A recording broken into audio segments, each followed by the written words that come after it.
ഈശോ മിശിഹായിക്ക് സ്തുതിയായിരിക്കട്ടെ. പ്രഭാഷകന്റെ പുസ്തകത്തിലെ 46-ാം അധ്യായത്തിൽ ജോഷുവയും കാലെബും എന്നും ന്യായാധിപന്മാർ സാമുവൽ എന്നും ഉള്ള 2 ശീർഷകങ്ങളാണ് ഉള്ളത്.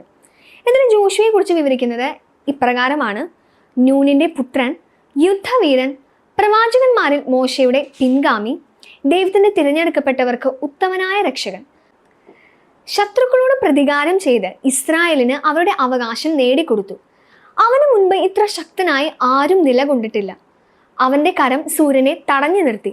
ഒരു ദിവസത്തിന് 2 ദിവസത്തെ ദൈർഘ്യമുണ്ടായി.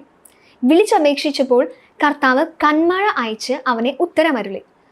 പിന്നീട് ഇപ്രകാരമാണ് പറയുന്നത്: ബത്ഹോറോൺ ഇറക്കത്തിൽ വെച്ച് അവൻ ശത്രുക്കളെ നശിപ്പിക്കുകയും ജനതകൾ അവന്റെ സേനാബലം കാണുകയും ദൈവസന്നിധിയിലാണ് അവൻ യുദ്ധം ചെയ്യുന്നതെന്ന് മനസ്സിലാക്കുകയും ചെയ്തു. തുടർന്നുള്ള വാക്യങ്ങളിൽ കാലേബിനെ കൂടി ഇവിടെ പരാമർശിക്കുന്നുണ്ട്. യെഫുന്നയുടെ പുത്രൻ കാലേബിനോടൊത്ത് ജോഷുവ സമൂഹത്തെ നേരിട്ടു. ജനത്തെ പാപത്തിൽ നിന്ന് പിന്തിരിപ്പിക്കുകയും അവരുടെ ദുഷ്ടമായ പിറുപിറുപ്പ് നിർത്തുകയും ചെയ്തു. ജനത്തെ തേനും പാലും ഒഴുകുന്ന നാട്ടിൽ പ്രവേശിപ്പിക്കുന്നതിന് 6 ലക്ഷം യോദ്ധാക്കളിൽ ജോഷുവയും കാലേബും മാത്രമേ അവശേഷിച്ചുള്ളൂ. യെഫുന്നയുടെ പുത്രൻ കാലേബിനോടൊത്ത് ജോഷുവ സമൂഹത്തെ നേരിട്ടു. ജനത്തെ പാപത്തിൽ നിന്ന് പിന്തിരിപ്പിക്കുകയും അവരുടെ ദുഷ്ടമായ പിറുപിറുപ്പ് നിർത്തുകയും ചെയ്തു. ജനത്തെ തേനും പാലും ഒഴുകുന്ന നാട്ടിൽ പ്രവേശിപ്പിക്കുന്നതിന് 6 ലക്ഷം യോദ്ധാക്കളിൽ ജോഷുവയും കാലേബും മാത്രമേ അവശേഷിച്ചുള്ളൂ. കർത്താവ് കാലേബിന് കൊടുത്ത ശക്തി വാർദ്ധക്യം വരെ നിലനിന്നു.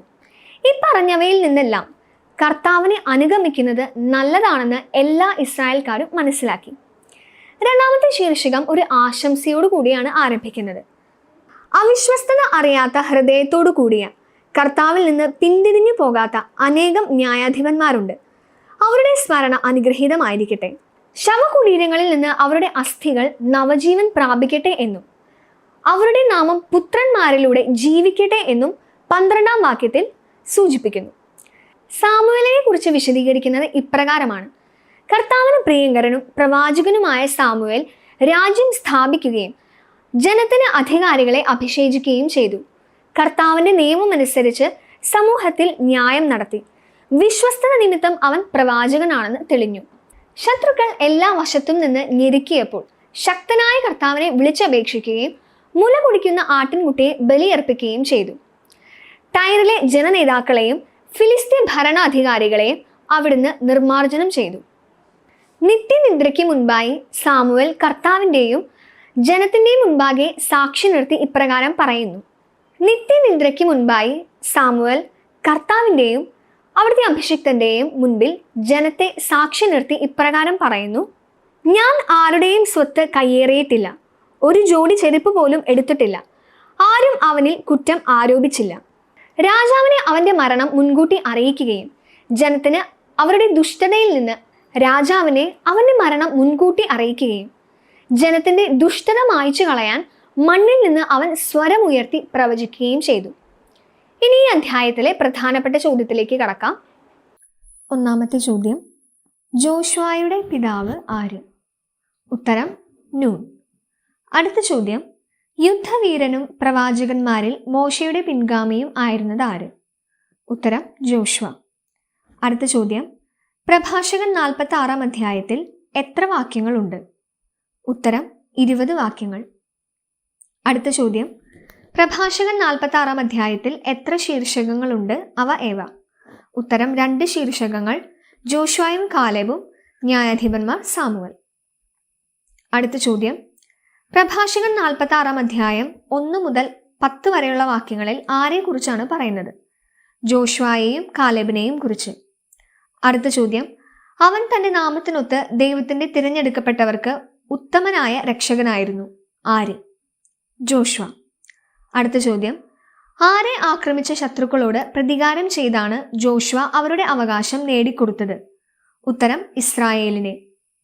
അടുത്ത ചോദ്യം: ജോഷുവ തന്റെ നാമത്തിനൊത്ത് ഉത്തമനായ രക്ഷകൻ ആയിരുന്നത് ആർക്ക്?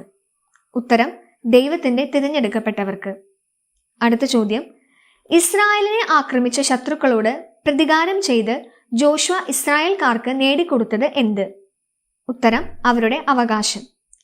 അടുത്ത ചോദ്യം: നഗരങ്ങൾക്കെതിരെ വാൾ ഉയർത്തിയപ്പോൾ ജോഷ്വ എങ്ങനെയായിരുന്നു എന്നാണ് പ്രഭാഷകൻ 46:2 പറയുന്നത്. ഉത്തരം പ്രതാപശാലി. അടുത്ത ചോദ്യം, ആർക്കെതിരെ വാൾ ഉയർത്തിയപ്പോഴാണ് ജോഷ്വ എത്ര പ്രതാപശാലിയായിരുന്നു എന്ന് പ്രഭാഷകൻ 46:2 പറയുന്നത്? ഉത്തരം നഗരങ്ങൾക്കെതിരെ. അടുത്ത ചോദ്യം, അവന് മുൻപ് ആരാണ് ഇത്ര ശക്തനായി നിലകൊണ്ടിട്ടുള്ളത് എന്നാണ് പ്രഭാഷകൻ 46:3 ചോദിക്കുന്നത്? ഉത്തരം ജോഷ്വായ്ക്ക് മുമ്പ്. അടുത്ത ചോദ്യം, ജോഷ്വ ആർക്കു വേണ്ടിയാണ് യുദ്ധം ചെയ്തത്? കർത്താവിന് വേണ്ടി. അടുത്ത ചോദ്യം, പ്രഭാഷകൻ 46:4 എത്ര ചോദ്യങ്ങൾ ചോദിക്കുന്നുണ്ട്? 2 ചോദ്യങ്ങൾ.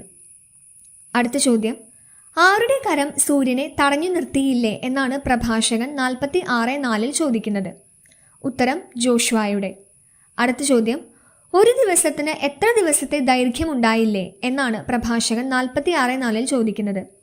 ഉത്തരം 2 ദിവസത്തെ. അടുത്ത ചോദ്യം, ശത്രുക്കൾ ചുറ്റും വളഞ്ഞപ്പോൾ അവൻ ശക്തനായ ഡാഷിനെ വിളിച്ചപേക്ഷിച്ചു എന്നാണ് പ്രഭാഷകൻ 46:5 പറയുന്നത്? ഉത്തരം അത്യുന്നതനെ. അടുത്ത ചോദ്യം, ജോഷ്വ ശക്തനായ അത്യുന്നതനെ വിളിച്ചപേക്ഷിച്ചത് എപ്പോൾ? ശത്രുക്കൾ ചുറ്റും വളഞ്ഞപ്പോൾ. അടുത്ത ചോദ്യം, ഉന്നതനായ കർത്താവ് ഡാഷ് അയച്ചവന് ഉത്തരമരുളി? ഉത്തരം ശക്തമായ കന്മഴ. അടുത്ത ചോദ്യം, ശത്രുക്കൾ ചുറ്റും വളഞ്ഞപ്പോൾ ജോഷ്വ ശക്തനായ അത്യുന്നതനെ വിളിച്ച് അപേക്ഷിച്ചപ്പോൾ ശക്തമായ കന്മഴ അയച്ച് അവന് ഉത്തരമരുളിയത് ആര്? ഉത്തരം ഉന്നതനായ കർത്താവ്. അടുത്ത ചോദ്യം, ഉന്നതനായ കർത്താവ് ശക്തമായ കന്മഴ അയച്ച് ജോഷ്വായ്ക്ക് ഉത്തരമരുളി.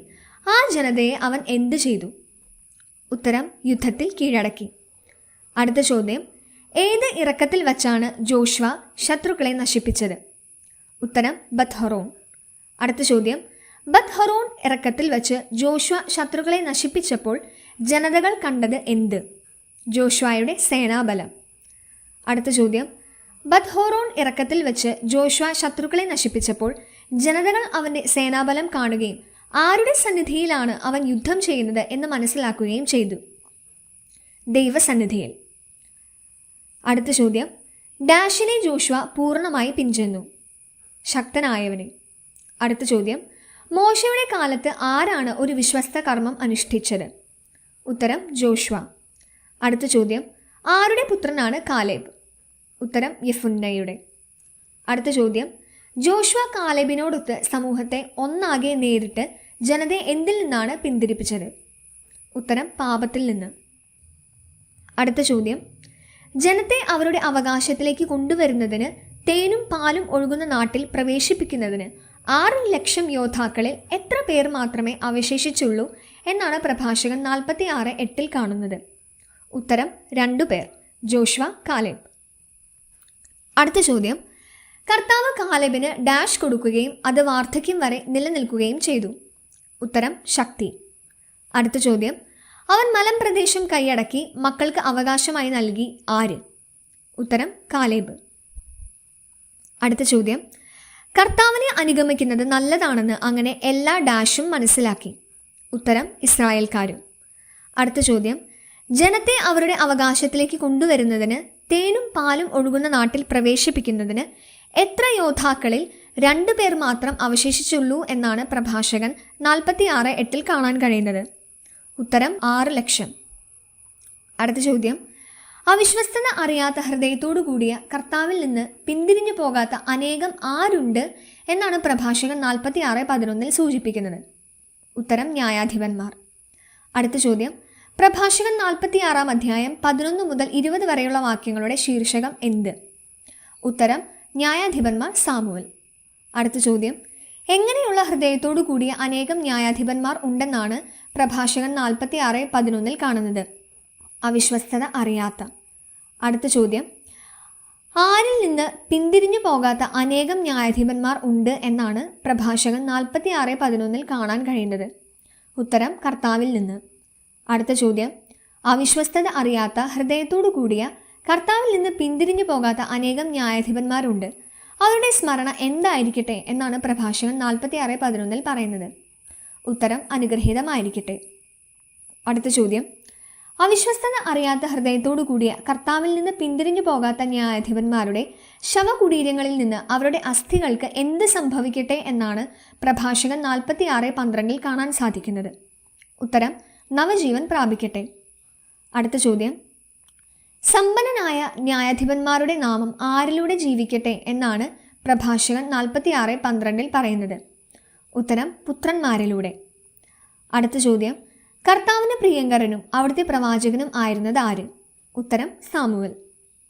അടുത്ത ചോദ്യം: കർത്താവിന് പ്രിയങ്കരനും അവിടുത്തെ പ്രവാചകനുമായ സാമുവൽ രാജ്യം സ്ഥാപിക്കുകയും ജനത്തിന് അധികാരികളെ എന്ത് ചെയ്യുകയും ചെയ്തു? അഭിഷേചിക്കുകയും ചെയ്തു. അടുത്ത ചോദ്യം: ആരുടെ നിയമം അനുസരിച്ചാണ് സാമുവൽ സമൂഹത്തിൽ ന്യായം നടത്തിയത്? കർത്താവിൻ്റെ. അടുത്ത ചോദ്യം: പ്രഭാഷകൻ 46:14 അനുസരിച്ച് കർത്താവ് ആരെ സംരക്ഷിച്ചു എന്നാണ് സൂചിപ്പിക്കുന്നത്? ഉത്തരം: യാക്കോബിനെ. അടുത്ത ചോദ്യം: ഡാഷ് നിമിത്തം അവൻ പ്രവാചകനാണെന്ന് തെളിഞ്ഞു? ഉത്തരം: വിശ്വസ്തത. അടുത്ത ചോദ്യം: വാക്കുകളിലൂടെ വിശ്വസ്തനായ ദീർഘദർശിയായി അറിയപ്പെട്ടത് ആര്? സാമുവൽ. അടുത്ത ചോദ്യം: സാമുവൽ എങ്ങനെയുള്ള ദീർഘദർശിയായാണ് അറിയപ്പെട്ടത്? ഉത്തരം: വാക്കുകളിലൂടെ വിശ്വാസ്യനായ ദീർഘദർശി. അടുത്ത ചോദ്യം: ശത്രുക്കൾ എല്ലാ വശത്തു നിന്നും ഞെരുക്കിയപ്പോൾ സാമുവൽ വിളിച്ചപേക്ഷിച്ചത് ആരെ? ശക്തനായ കർത്താവിനെ. അടുത്ത ചോദ്യം: ആര് എല്ലാ വശത്തു നിന്ന് ഞെരുക്കിയപ്പോഴാണ് സാമുവൽ ശക്തനായ കർത്താവിനെ വിളിച്ചപേക്ഷിച്ചത്? ഉത്തരം: ശത്രുക്കൾ. അടുത്ത ചോദ്യം: ശത്രുക്കൾ എല്ലാ വശത്തു നിന്ന് ഞെരുക്കിയപ്പോൾ അവൻ ശക്തനായ കർത്താവിനെ വിളിച്ചപേക്ഷിക്കുകയും ഡാഷിനെ ബലി അർപ്പിക്കുകയും ചെയ്തു? ഉത്തരം: മുല കുടിക്കുന്ന ആട്ടിൻകുട്ടിയെ. അടുത്ത ചോദ്യം: സാമുവൽ മുല കുടിക്കുന്ന ആട്ടിൻകുട്ടിയെ ബലി അർപ്പിച്ചപ്പോൾ കർത്താവ് ചെയ്തത് എന്ത്? കർത്താവ് ആകാശത്തിൽ ഇടിമുഴക്കി. അടുത്ത ചോദ്യം: കർത്താവ് ആകാശത്തിൽ ഇടിമുഴക്കിയപ്പോൾ സംഭവിച്ചത് എന്ത്? ഉത്തരം: അവിടുത്തെ ശബ്ദം ശക്തമായി മുഴങ്ങി. അടുത്ത ചോദ്യം: ഡാഷിലെ ജനനേതാക്കളെയും ഡാഷിലെ ഭരണാധികാരികളെയും അവിടുന്ന് നിർമ്മാർജ്ജനം ചെയ്തു?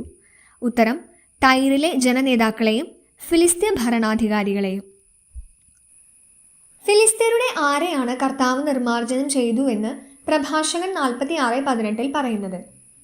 ഉത്തരം: ഭരണാധികാരികളെ. അടുത്ത ചോദ്യം: ആരാണ് കർത്താവിൻ്റെയും അവിടുത്തെ അഭിഷിക്തൻ്റെയും മുൻപിൽ ജനത്തെ സാക്ഷി നിർത്തി ഞാൻ ആരുടെയും സ്വത്ത് കയ്യേറിയിട്ടില്ല എന്ന് വിളിച്ചു പറഞ്ഞത്? ഉത്തരം: സാമുവൽ. അടുത്ത ചോദ്യം: കർത്താവിൻ്റെയും അവിടുത്തെ അഭിഷിക്തൻ്റെയും മുൻപിൽ ജനത്തെ സാക്ഷി നിർത്തി ഞാൻ ആരുടെയും സ്വത്ത് കയ്യേറിയിട്ടില്ല എന്ന് സാമുവൽ വിളിച്ചു പറഞ്ഞത് എപ്പോൾ? ഉത്തരം: നിത്യനിദ്രയ്ക്ക് മുൻപായി. അടുത്ത ചോദ്യം: ഞാൻ ആരുടെയും സ്വത്ത് കയ്യേറിയിട്ടില്ല, എന്തുപോലും എടുത്തിട്ടില്ല എന്നാണ് സാമുവൽ നിത്യനിദ്രയ്ക്ക് മുൻപായി വിളിച്ചു പറഞ്ഞത്? ഉത്തരം: ഒരു ജോഡി ചെരുപ്പ് പോലും എടുത്തിട്ടില്ല. അടുത്ത ചോദ്യം: ആരും അവനിൽ കുറ്റം ആരോപിച്ചില്ല എന്ന് പ്രഭാഷകൻ 46:19 കാണുന്നത് ആരെക്കുറിച്ച്? ഉത്തരം: സാമുവലിനെ കുറിച്ച്. അടുത്ത ചോദ്യം: ഡാഷിന് ശേഷം പോലും സാമുവൽ പ്രവചിച്ചു എന്നാണ് പ്രഭാഷകൻ 46:20 നാം വായിക്കുന്നത്? ഉത്തരം: നിദ്ര പ്രാപിച്ചതിന് ശേഷം. അടുത്ത ചോദ്യം: ആരെയാണ് സാമുവൽ തൻ്റെ മരണം മുൻകൂട്ടി അറിയിച്ചത്? രാജാവിനെ. അടുത്ത ചോദ്യം: ജനത്തിൻ്റെ ഡാഷ് മായ്ച്ചു കളയാൻ മണ്ണിൽ നിന്ന് അവൻ സ്വരം ഉയർത്തി പ്രവചിച്ചു? ഉത്തരം: ദുഷ്ടത. അടുത്ത ചോദ്യം: ജനത്തിൻ്റെ ദുഷ്ടത മായ്ച്ചു കളയാൻ എന്തിൽ നിന്നാണ് സാമുവൽ സ്വരം ഉയർത്തി പ്രവചിച്ചത്? ഉത്തരം: മണ്ണിൽ നിന്ന്. അടുത്ത ചോദ്യം: പ്രഭാഷകൻ 46:1 സമാന വാക്യം ഏത്? ഉത്തരം: സംഖ്യ 27:18.